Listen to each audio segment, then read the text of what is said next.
The left has a brand new handbook. I don't know if you've seen it yet, the Little Blue Book, the essential guide to thinking and talking democratic. It's a modern progressive equivalent to the Little Red Book by Mao. I mean, it's clever, isn't it? I mean, Mao only killed tens of millions of people, so it's a not so subtle reference makes Mao lovers like Anita Dunn and Ron Bloom beam with pride. The Little Blue Book. The author of this one is George Lakoff. Now, he's considered to be a pretty important contemporary philosopher, democratic strategist, and professor at UC Berkeley. I'm surprised he's hanging out at UC Berkeley. Now, this book is getting rave reviews. Listen to these. I've learned an awful lot from Lakoff, and you will too. Who said that? George Soros. George Lakoff is the progressive movement's Jedi master of language. The Little Blue Book tells us how to say what we need to say to bring about policy changes that Americans need.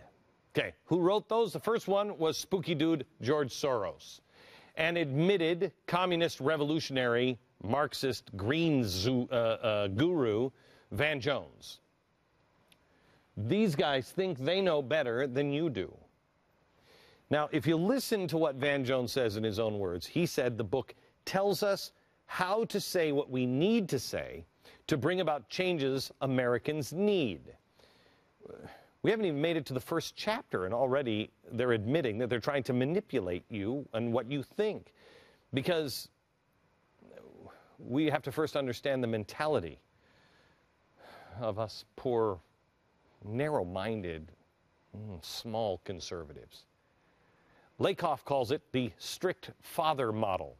The difference between conservatives and liberals boils down to their moral frame and their family structure, since that's what shaped our values. Lakoff makes the case that us conservatives grew up with a strict father who protected us from big evil outside world. Since daddy knows best, he makes the rules and no one can challenge them.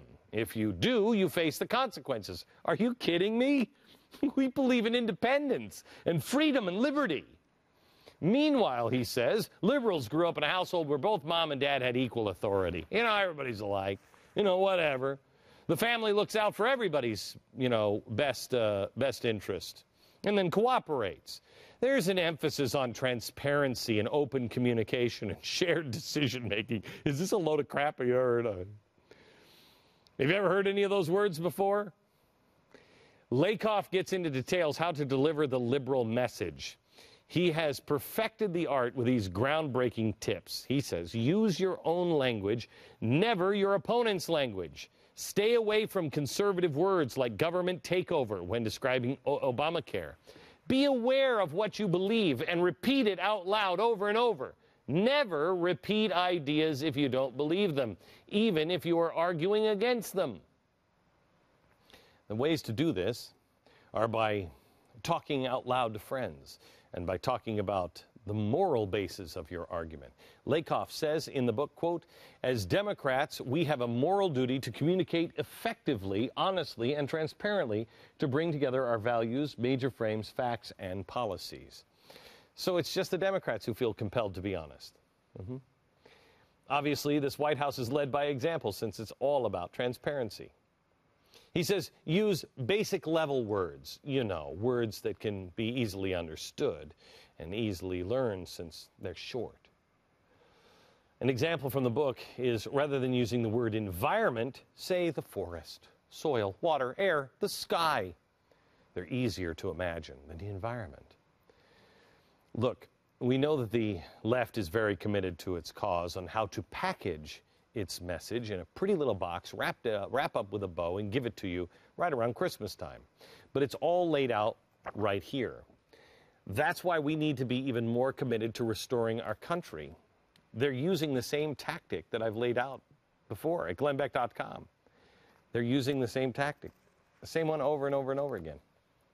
We're laying another tactic out. Commit, activate, live, create.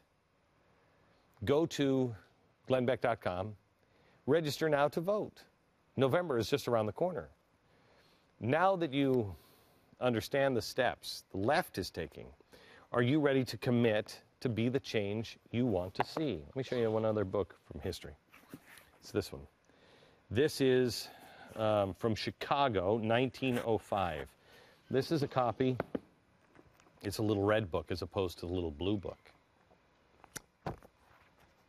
This is a copy of the first convention of the industrial workers of the world.